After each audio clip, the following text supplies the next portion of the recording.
Luna mendengus kesal karena Jonathan udah berani menoyor kepalanya. Dia ingin membalas perlakuan Jonathan, ingin memukul dada pria itu. "Berani sekali kamu menoyor kepalaku." Hap. Dengan cepat, Jonathan menangkap kepalan tangan kanan Luna yang hampir aja memukul dadanya. Kemudian pria itu tersenyum semir, seakan meledek Luna karena telah gagal memukulnya. Luna memberontak. Dia berusaha keras untuk menarik tangan kanannya yang dipegang oleh Jonathan. Tapi tangan pria itu sangat kuat sekali. Jonathan tidak bergeming, dia masih tersenyum semir memandangi Luna yang memperlihatkan kekesalannya kepada Jonathan. Jonathan mengeratkan pegangan tangannya pada pergelangan tangan kanan Luna. Luna semakin kesal dengan ulah pria itu. Dia melayangkan tangan kirinya untuk memukul Jonathan, tapi usahanya gagal lagi. Dengan cepat Jonathan menangkap tangan kiri Luna, sehingga kedua tangan Luna dipegang erat oleh pria itu. "Jadi, kamu berani melawanku? Jonathan berkata sambil tersenyum semir memandangi Luna, yang raut wajahnya sangat terlihat gelisah sekali. Luna merasakan ikatan di handuknya perlahan-lahan mulai terlepas, sementara kedua tangannya dipegang oleh Jonathan. Dia berusaha keras untuk menarik kedua tangannya dari cengkraman Jonathan. Jangan sampai Jonathan melihat seluruh tubuhnya. "Lepaskan tanganku!" Luna terus saja memberontak, menarik-narik tangannya dari cengkraman Jonathan.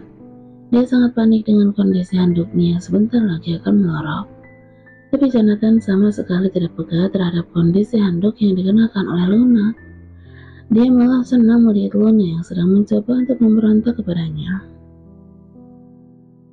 "Aku tahu, kamu sengaja kan memasak telur gosong dan asin untukku? Kamu berani mengerjaiku?" Luna semakin panik dengan kondisi handuknya. Dia semakin keras memberontak kepada Jonathan. "Cepat, lepaskan tanganku!" Jonathan pun berkata dengan panjang lebar kepada Luna. "Dengar baik-baik Luna Alexander, aku tahu kepribadian aslimu seperti apa. Kamu adalah seorang wanita angkuh dan arogan. Jadi, jangan bersikap sok ceria untuk bisa membuat aku tertarik kepadamu. Kamu pikir aku tertarik melihat penampilanmu seperti ini? Sampai kapanpun, aku tidak akan tertarik.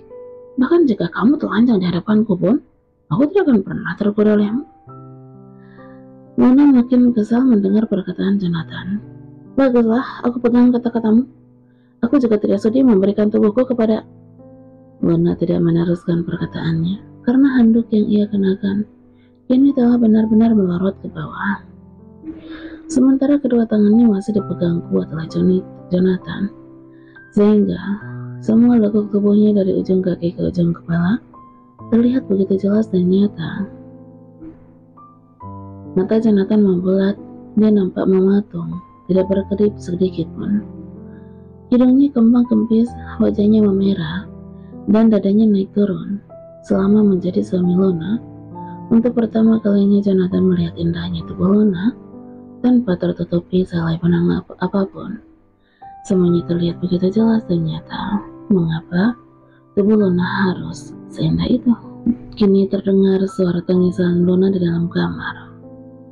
Dia menangis terisak-isak, walaupun kini dia udah mengenakan pakaian lengkap, tapi dia masih merasa telah kehilangan harga dirinya, karena Jonathan telah melihat seluruh tubuhnya.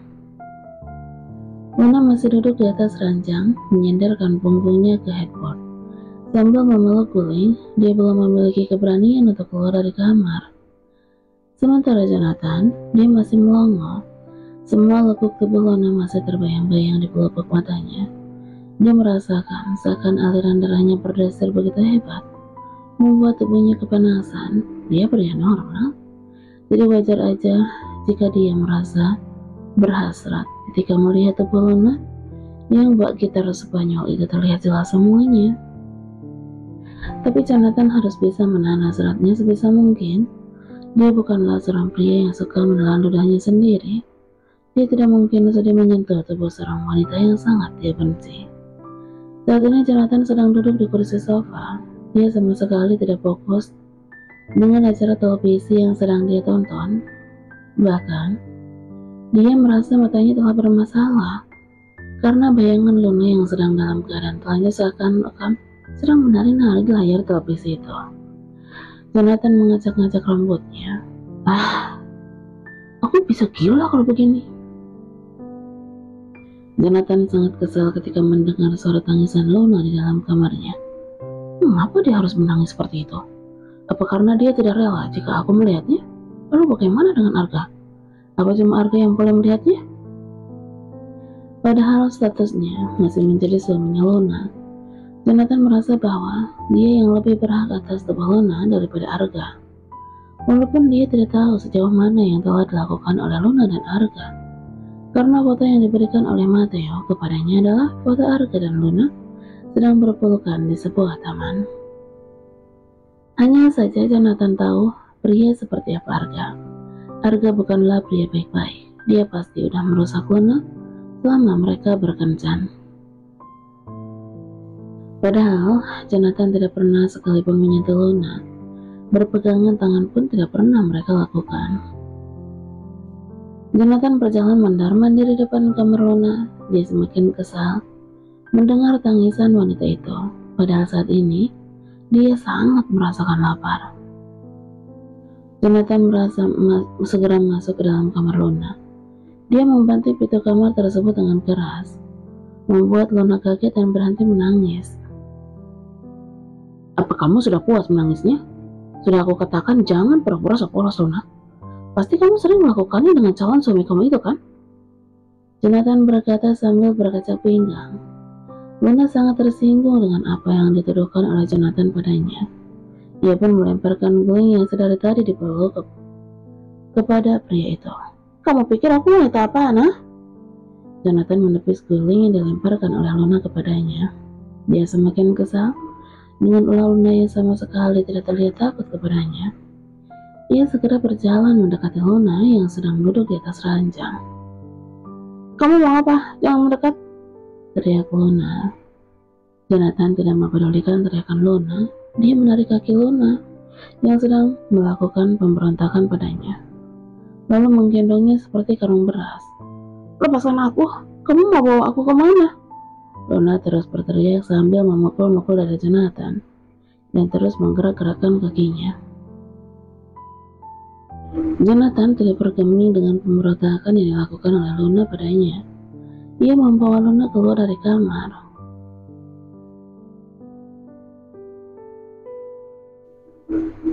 Kamu mau bawa aku kemana? Tanya Luna pada Jonathan yang sedang duduk di sampingnya. Saat ini mereka sedang berada di pesawat pribadi milik Jonathan. Ke Singapura, jawab Jonathan ketus dan sikapnya yang datar. Luna mengerutkan keningnya. Untuk apa Jonathan mempunyai ke Singapura? Mau apa kita ke sana? Jonathan menghela napas sebentar sebelum menjawab pertanyaan dari Luna. Dia menyilangkan tangan di dada, lalu melirik penampilan Luna dari ujung kaki ke ujung kepala. Luna segera menutup belahan dadanya yang nampak dan kedua kancing kemeja yang dia kenakan nampak terbuka. Lalu dia mendelik tajam pada Jonathan. Aku sangat bosan melihat penampilan kamu, membuat mataku sakit. Karena itulah, aku akan membelikan kamu pakaian, bukan karena aku baik padamu, tapi aku tidak ingin penampilan kamu menyakiti pandanganku. Jonathan berkata dengan ekspresinya yang datar. Di Manson memang sama sekali tidak ada pakaian wanita, sehingga Jonathan terpaksa harus membelikan pakaian untuk Luna. Luna terperangah mendengarnya. Kita akan pergi ke Singapura hanya untuk membeli pakaian? Diamlah, jangan banyak bertanya. Jonathan berkata dengan nada membentak.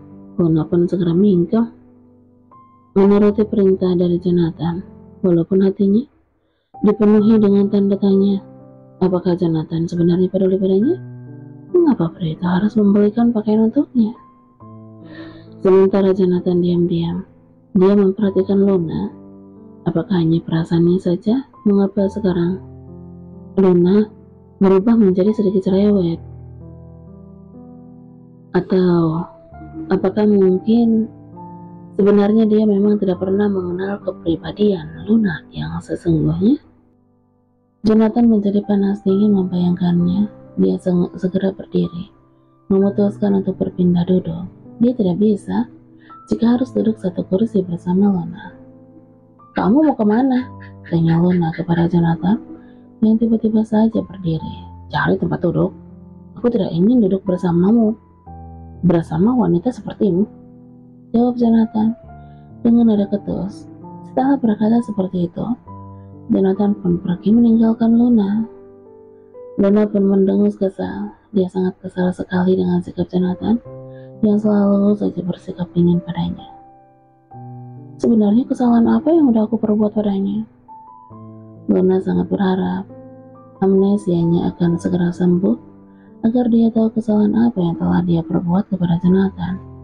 Dan yang paling dia nantikan adalah dia bisa mengingat siapa pria gendut yang selalu terlintas di pikirannya. Setelah menempuh perjalanan selama 2 jam, akhirnya Jonathan dan Luna telah sampai ke Singapura.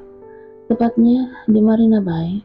Hal yang paling utama Jonathan dan Luna lakukan adalah makan malam di sana. Karena Jonathan sangat merasakan lapar sekali. Begitupun dengan Luna. Dia sangat lahap menikmati makan malamnya. Semua pelayan di restoran tersebut telah menyajikan menu terbaik untuk sang tuan muda. Saat ini, mereka sedang makan malam di sebuah restoran mewah yang terdapat di sebuah mall di bawah naungan Wilson Group. Jonathan udah membungkam semua karyawan yang ada di sana untuk tutup mulut dengan memberikan uang yang mampu membuat mereka menjaga rahasia dari Tuan Stefan bahwa malam ini Jonathan membawa Luna ke Singapura. Mall tersebut sengaja dikosongkan sehingga tidak ada satupun pengunjung yang dapat masuk ke dalam mall selama Jonathan masih berada di sana. Sehingga mall yang megah itu terasa begitu sunyi dan sepi. Hanya terdapat para karyawan di mall saja yang hadir di sana, berjajar dengan rapi menyambut kedatangan sang tuan muda. Setelah selesai makan malam, Jonathan menyuruh Luna untuk memilih semua pakaian yang Luna suka. "Mumpung aku lagi baik padamu, cepat. Kamu pilih semua pakaian yang kamu suka.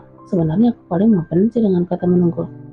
Karena itulah, aku hanya memberikan kamu waktu 10 menit untuk memilih pakaian," ucap Jonathan dengan nada ketus. Luna hanya menganggukkan kepalanya. Ia pura-pura patuh pada Jonathan, padahal dia berencana untuk mengundurkan diri dari sana atau meminta pertolongan kepada para pengunjung di mall bahwa dirinya adalah korban penculikan. Luna pura-pura memilih pakaian. Dia menjauhkan jaraknya dari Jonathan. Luna merasakan mall tersebut begitu sepi.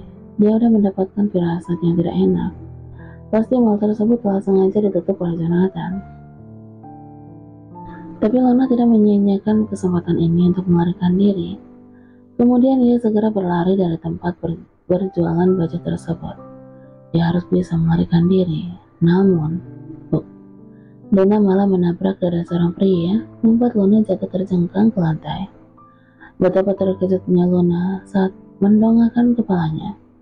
Rupanya pria yang dia tubruk adalah Jonathan. Sepertinya Jonathan udah dapat membaca pikiran Luna yang ingin melarikan diri. Luna menggigit bibir bawahnya, menatap Jonathan yang sedang berkacak pinggang, menatap tajam kepada dirinya.